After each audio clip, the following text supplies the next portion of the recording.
Hello, it's Marco here from Markom3D, and in this video we're going to go through the Yeck add-on, which is kind of like a decal attachment add-on, but there's something special about this add-on. What it actually does as well is it actually bakes a kind of texture map of the decals, which means that you can actually export that image and put it onto like a game engine such as Unreal Engine. So you kind of have the one the base image or texture or material, and then you can put the decal textures over the top in one texture map. Beautiful. But let's quickly go through this. So this is how I normally attach a decal to a model. So if I select the decal here that I've created, which is a PNG file, so this is some important information that you need to know. With the modifiers, I'm just going to break everything to come out so we can kind of see. So at the moment, this is an image on the actual, an image as a plane that's sitting just above. First thing I'm going to do is add a subdivision surface, and we're going to make simple. From here, I'm going to do a shrink wrap modifier so it applies onto our ship there.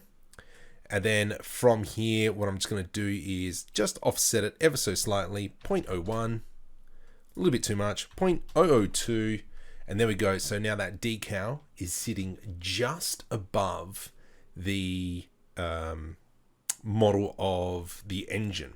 However, I can't do anything with it from here. We have to go through the baking process, which gets yuck and blah.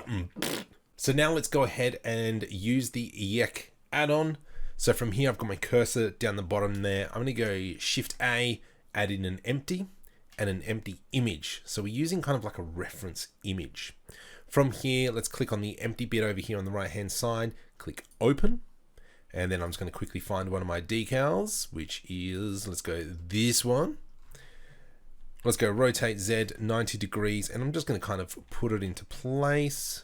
So from here, what I'm going to do is I'm just going to kind of line it up a little bit better there. All right, so now with my reference image selected, shift left click the engine, and then I'm going to hit paint. Nothing has happened, or has it? Let's go into shading. This is one of the things that needs to be updated, and I spoke to Roman, who's the creator, not long ago. And so he's going to try and automate this step, but for now, this is the step. We actually need to bring in the texture that was created, the decal texture that was created for this model. So if I go Shift A search, let's add in an image. I'm going to press open and click on the texture. We can see that the file is called texture here. And if we wanted to save it somewhere else, we could obviously save it somewhere else. These node previews on here are from the node preview add-on, which is actually really helpful at the moment because we're going through this. So from here, I'm going to go into diffuse, and we're going to plop that one in there. And the next thing is I'm going to add in a mix shader. All right. From here, I'm going to bring the alpha into the factor there, and then our BDSF into that. There we go. So from here, if I just press hide on that one, we can see our decals there. Looks like rubbish, so what we can do is probably increase the resolution to 2048. Let's go Alt H again, select, paint. Took a little bit longer, which is fine, but there we go. It hasn't done anything because I didn't select reload. Control Z. Come on, buddy. One more time, let's bake. H to hide, and there we go. We can see now that that's been baked onto the engine. So if I were to go where my model is, which I believe is here, this is that texture material, and we can see that this is all an alpha except for this wonderful bit. Now, this is something you have to keep in mind. This object here is mirrored. So if I go into edit mode, we can see that it's mirrored. So because I've baked it on here, this side is going to be backwards. Now that's just the way it is. That's how a mirrored object, yeah, that's how a mirrored object works. Maybe if we go data and I go U, nope. Let's go V, nope. Darn it. So it's pretty much copying that data. What if we do both? Nope.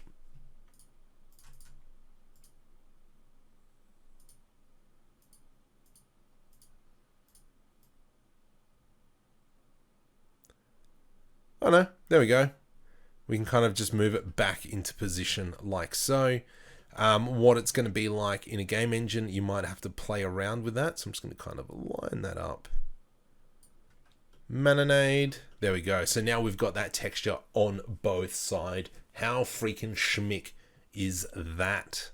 So one thing you have to remember, that if you're using kind of like a PBR shader and your UV map is completely wrong, so for instance, it's not in the correct location, we're going to get some really super weird results where the decal map is repeating itself. So that's just something to keep in mind. So for instance, if I were to come in, select this, Smart UV Project, you can see that the brick walls are nice and gigantus, if that's even a word. From here, let's go Shift, right click onto there. Sorry, come into layout. Let's go, make sure we auto reload, paint. And now we've kind of got that decal. Let me just delete that. We've got the decal of the grunge falling down. So that's something to keep in mind if you're going to go down that route. However, if we were to bake the texture, it would come out absolutely fine. So that's just something to be mindful of. And yeah, if you find these types of videos, if you want me to do more review of more add-ons, please make sure you like and subscribe to the channel. It really helps me out, keeps update to my content. And that's about it. Guess what? I was lying. There is a little bit more. So I'm actually going to try and do this real time. I actually haven't tried this, but I'm going to see how it goes. So what I'm actually going to do is try and create some sort of grungy dirtiness being projected as if it has been flying. So we've got crud falling, hitting the top. So let's go into that, Shift A, let's go empty image down here. Hopefully it's over there, beautiful. Let's open that one up. Let's come into the decals, wrong detail, decal, grunge, oh jeez, leaking I believe is the texture I want. Yes it is, GZ. Let's go rotate 180. Once again, that material looks like rubbish. And so if you remember, what we did just then is we turned on opacity over here on the right hand side. Now let's try it. If I select this and I now go paint. Right. So that's an interesting fact, isn't it? So let's just go Control Z. Actually, I can do Alt H to that. Let's select both now and we'll go paint. And now, whoa, that is sick. So we've selected both textures there. Oh, look at that. That's gorgeous. So this is something to be mindful of. Obviously, we've gone straight through.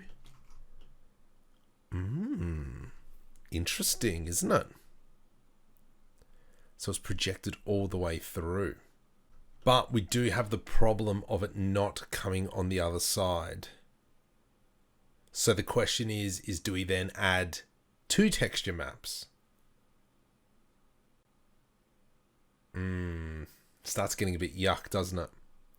So maybe it would be best not to have the mirror modifier applied at this point. Obviously, I've got the solidifier modifier on at the moment, and that's why it's on actually both sides, because it's taking the data from here and putting on here. So technically, we might be able to see Markom3D, or sorry, Marinade on the bottom side, and that's just the way the texture is being projected. But that's a cool feature. I like it.